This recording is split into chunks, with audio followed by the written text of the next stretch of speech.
Okay, as promised, Mike Rupp, very busy guy, but made time for Sammy and JB and I. And Rupper, a lot has been made out of your video that you put out last night on Auston Matthews. And just give me your thought process. Did you watch the game live? Someone showed it to you after you broke it down. What were the emotions for you to go to great lengths to break down something like this? the great lengths.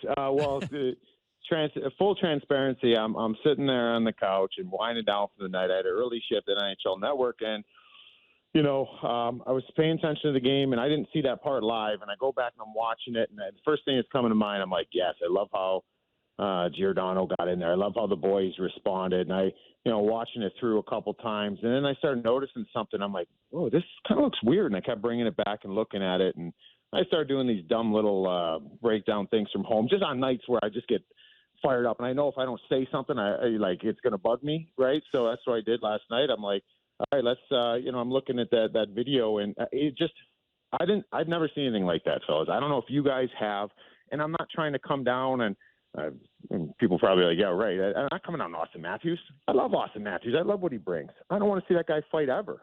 But when we're talking about a group here in this team, and it seems like everything is striking a chord all the time, it's Panic City. You look for certain things, right? And that scrum happening, I love the response by the teammates, but it kind of seemed like one guy wasn't really involved in it. The guy that started it, Auston Matthews. And I don't want him fighting, but there's a way to be in the battle with your teammates. And the body language stunk. It stunk. And I've never seen anything like that before. And we've seen that smile on his face at times when he's trying to just laugh things off. And it first started off funny, and we're seeing it time and time again. I'm sitting here thinking, as the opponent, when the opponent's watching, that line is getting deeper and deeper, lining up to challenge Auston Matthews. And it doesn't mean he has to fight. I don't want him fighting. But here's the situation, is that you have your teammates jumping in there. You can at least show some enthusiasm, right?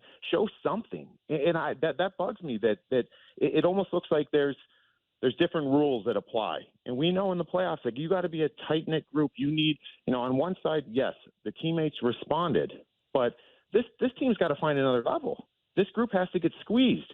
And you need to find this intensity.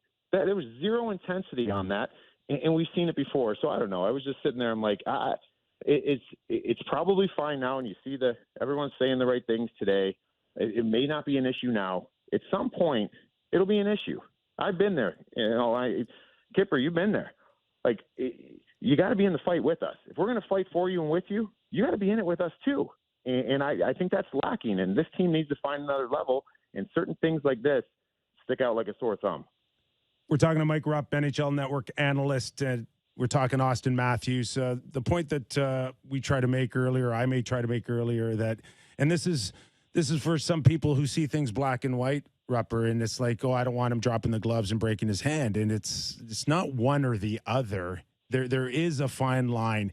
If you were Sheldon, Kyle, or Brendan, what do you say, Rupper, to Auston after you show him your video? Like, where can you coach that into him? Can you, from your experience, from some guys who just feel like it's not my job, can you work with him so there's a fine line where it doesn't play out this way?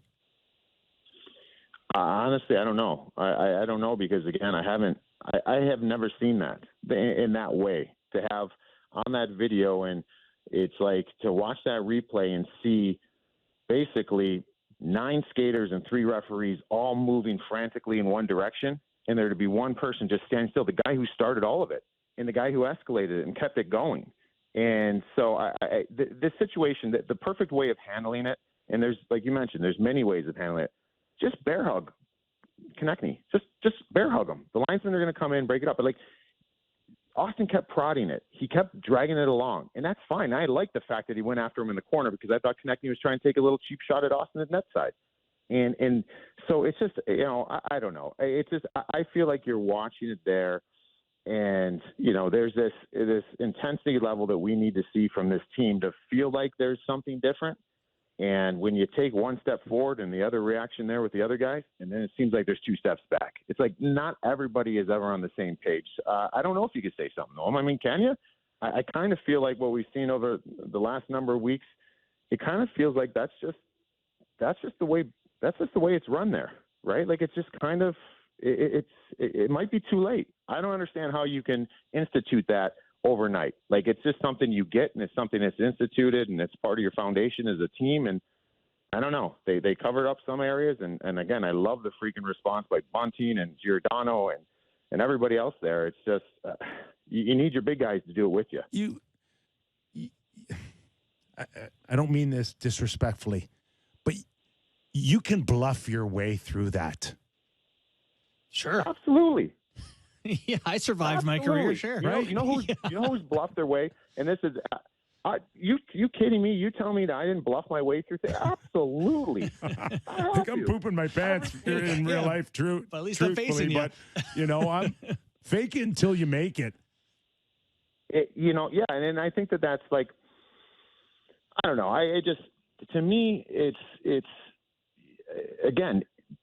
I don't care if he ever drops his gloves. Those guys that fake it till you make it, and this is, people are going to be like, oh, you're comparing him to Patrick Hornquist. I'm not comparing him to Patrick Hornquist at all. There's no comparison. Auston Matthews is a top 5 player, maybe top 3, maybe top 2 in the world. He's world-class, MVP, deservingly so. He's awesome. But you had a guy like Patrick Hornquist. If you look him up right now, I'm not sure that guy ever had a career fight. But when you think of Patrick Hornquist, what do you think? Gritty, net front. Yeah, you just want to and I don't want Auston playing like that. I don't want it playing like that. But it's almost like when you make a decision to go after Travis Konechny in the corner and give him a shot, bear hug him, and let everybody else come in. But you're going to go start it. People are going to fly in. You're going to stand there and laugh. And then it's going to kind of, dissolve. And then you're going to start it up again, allow Michael Bunting to jump in again and stand there and laugh. And just total limp body standing there. That's a terrible sign. And if I'm on the other team and if I'm another player watching and you're going to play this Leafs team, if you didn't know before, I know now. That's the guy we're going after. We're going to go after him because he has no pushback and it'll set everybody else off. Rupper, does Crosby get the credit he deserves for handling these situations over his career? Probably doesn't get the credit. I'll tell you. I'll tell you, I've seen it first. He's pretty good at it. He's pretty good at it. And, hey, Sid, I love you, but he's pretty dirty once in a while, too. You know what I mean? Mm-hmm. Like, he'll give you a little shot there, and that's the other part, too. Austin's had a little spear in the stomach there. He's doing all the things to keep this thing going, and then just wants everyone else to clean up. And I've seen guys, again, I don't know, is Connor – remember Connor had this last year in Erie in the OHL, had that fight, broke his hand on the glass. Has he fought? Maybe one fight in the NHL? I'm not asking you to fight. I'm just asking you to bring the intensity level your teammates have, because we all know when you get in the playoffs, you can't hide this stuff. We got a glimpse, I think, in that game, and I don't care that it's November 2nd. I don't care it's 5-2 against the Philadelphia Flyers. Game's over. We got a glimpse in a little litmus test in the intensity of the Toronto Maple Leafs. And we had some of the guys pass with flying colors, and we had probably the most important guy fail. And at some point, this is going to rear its head. And I don't think you can just pick this up overnight. I don't know. I'm really concerned with what I saw. Maybe I'm overreacting, whatever. All I know is I learned what it takes to play in the playoffs by watching players of great skill that they're in the trenches with you. Right. And there's something with that. It's galvanizing. I didn't see it last night.